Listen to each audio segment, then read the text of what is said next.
1st of April this year was the last time I hit 260 on the deadlift. That's a long time, man. That's a freaking long time. That's more than 4.5 months in between drinks.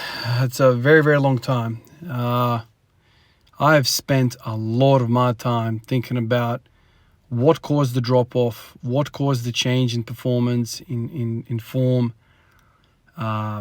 The first 4 months, I was in a very, very good groove with deadlifts. There was a time where I pulled 260 a couple of times in a week. And then all of a sudden it stops. And what stopped me, what initiated the stop was the COVID thing. I think from memory, I got COVID, I think it was middle of April, if I'm not mistaken. That was one of the factors that caused the downfall, if you want to call it that.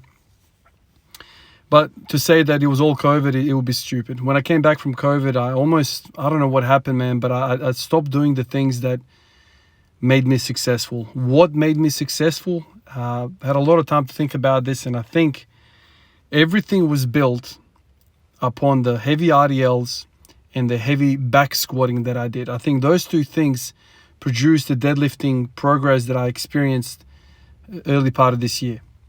And then I go away from that and I start focusing on other things. And it was my poor judgment to do that because I started beating around the bush. I started trying to, precipitate, trying to single out different causes, run my experiments, my mental projects, learn about what's happening. And it's clear that my hypotheses were wrong, once, twice, 3 times, over and over again. I kept getting it wrong. What led to this 260? After so much time, I feel like I've done a round around the block. There was a time where I thought it was the upper back, so I did a lot of pull-ups. There was a time where I thought it was upper back again, so I did a lot of front squats. What else did I do? The recent thing was, deficit deadlifts, which kind of morphed into a whole lot of hypers and back raises on GHD and 45 hypers. Spent a lot of energy on that. And now I haven't done back raises, I want to say, for about a week, if I'm not mistaken, maybe a little longer. And then I see this. I feel strong in my back. Now, in the last week, around there, ever since I stopped doing the 45 hypers and the lower back, isolation with that, I've been doing core work, so the anterior core, lots of leg raises, hanging leg raises, sit-ups, that kind of thing. I've spent a lot of time doing that in the last, I don't think it's even been a week.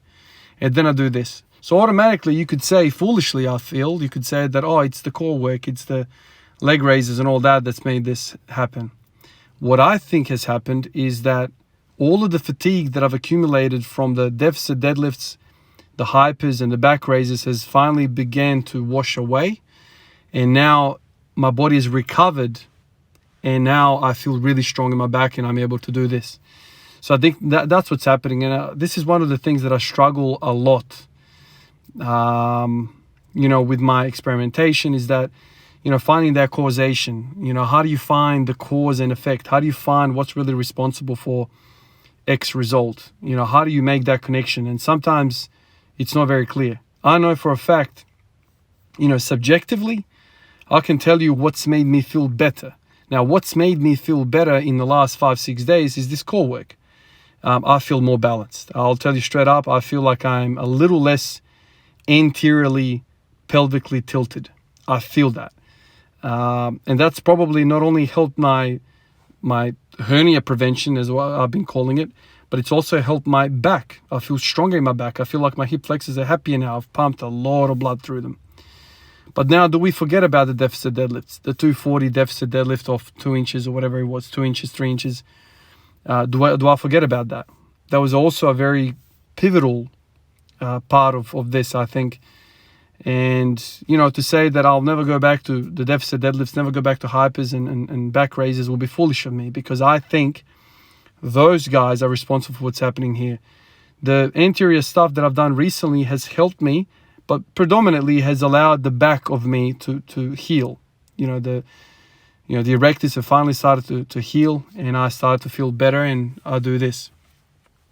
So you can start to form a bit of a cheat sheet, a bit of a go-to list of what's worked. You know, I can start off with the 5x5 back squats earlier in the year, which was preceded by those RDLs. So RDLs to back squats to lots of freaking good deadlifting. Deficit deadlifts to hypers to sit-ups, bloody good deadlifting. So, you know, I've kind of developed, you know, actually last night I spent a lot of freaking time looking at the log. The previous log, the first log, which spans back like 7 years, and also the recent one, which I started basically at the start of this year. Spent a lot of time looking at that, looking at trends, looking at similarities, common denominators, trying to find connections in my training history, and kind of use history to propel me forward into the future. You know, I've done this many times before. You know, I always say to you guys, you have to record your training. Record it in a way that's easily accessible. You can read your thoughts, read your sets, read how you felt, and make some conclusions. Sometimes you get it wrong. You know, I've done a lot of that, and I can say to you, man, you know, I remember the moment I thought to myself, man, it's the lats which are unpeeling and causing me to lose my upper back tightness. Then I thought it was the traps, and I thought, oh, should I row? Should I pull up? You know, there's a lot more things there that I was thinking, oh, it's definitely the front squats. That's the better option. It's not the pull-ups, it's the front squats. I did a lot of front squats. I did a lot of things which I thought would produce something. And not that I can sit here and confidently say front squats don't help the deadlift. It all kind of comes in together, but I guess the attraction for me and the pull for me is to actually, you know, find out what's the most weight, you know, which exercise carried the most weight, the most responsibility for the gains, for the improvements. Because if you don't challenge your thinking in that way, then what do you say to yourself? Do everything 10 by 10. It's impossible to do that. It's not a video game. There's only X amount of time in a day, only so many days in a week. There's only so much energy you can devote to things. We know that you can't be an NBA player while also writing a PhD and then playing the US Open in tennis. You can't do all of those things. We have to pick something. And within those things, we have to pick certain attributes. And in those attributes, we've got to pick a certain style of movement. And so we have to specialize. We have to, like, you know, eye in on certain things. Yes, you can choose to do powerlifting, weightlifting, and bodybuilding at the same time. But what are you really going to be good at? Anything? Because there's only 24 hours in a day. And if you say to yourself, I'll equally split my hours, I won't sleep, I won't eat, you know, in a vacuum. Let's fantasize in this dream world that we can do that. Okay, 8 hours a pop, right? 8 hours bodybuilding, 8 hours powerlifting, 8 hours the other one, and let's just do that. Well, then you can say to yourself, there is somebody out there who's going to devote 24 freaking hours in improving in weightlifting. My friend, you are not going to beat that guy. All things held equal, unless you're a genetic freak like a freaking LeBron, whatever he does, he's like the best or near the best in every freaking category. Most people will have to specialize. That's the unfortunate truth. Like, you can't. Like, yes, I love weightlifting and I will go back to it eventually. But the realization that I came to was, this is a freaking technical thing, man. This is so technical. And, you know, it takes a lot of energy to do like 20 freaking singles off the empty bar, man. Even if you're just thinking about an empty bar. That's another thing I did in this time. I tried to play around with weightlifting. You know, part of me was like, oh yeah, maybe weightlifting will help my upper back. And it did, you know, it definitely kind of put a bit of hypertrophy, and I felt my upper back, traps, all the shoulder mobility stuff, that all kind of helped. But is it really going to contribute to you squatting better? Is it really going to contribute to you to deadlift better? There could be some carryover between these things, but nothing can beat somebody laser beam focusing onto one thing, you know. And yes, there are variations. You can do all sorts of different things, but you can't be that guy who spends 24 hours a day thinking about squatting. This is how I have kind of begun to think. Not begun, I've always kind of thought that way. Not to say that you can't do these things. You definitely can. But you need to kind of have a focus. And this is where my thinking gets really attracted to that whole specialization thing. You know, I really want to know what the hell is going on. This is the thing. And some of you guys criticize me, Van, man, like you've made the wrong conclusion there. Hey, I'll listen to that, man. I'm not a perfect guy. I never said I was an expert in any of this. I'm just simply trying to work it out. And, you know, sometimes I make reasonable conclusions. Other times I make foolish conclusions that I can see down the track. That was really foolish of me to think that pull-ups are going to improve your pull of the floor. Now, that could be the case for you, but for me, it didn't. No matter how many pull-ups I did, and I did lots of these pull-ups. I remember I did it like 3 months ago, and then I did it recently a few weeks ago. Like I spent a lot of time, and I never really felt that connection. Now, it could have contributed in some weird way, but I don't think he was the big player in all of this. I think the biggest player in all of this was the freaking deficit deadlifts. And more importantly, I think the hypers. Pumping those lower erectors full of freaking blood. And then letting a week, maybe 2 weeks, that to kind of dissipate, that fatigue to kind of catch up to you, to wash away. And in that process, I also activated my core. These two things put together, all of a sudden, Ivan is feeling really strong in the lower back. That's not by accident, I don't think. So the template moving forward is...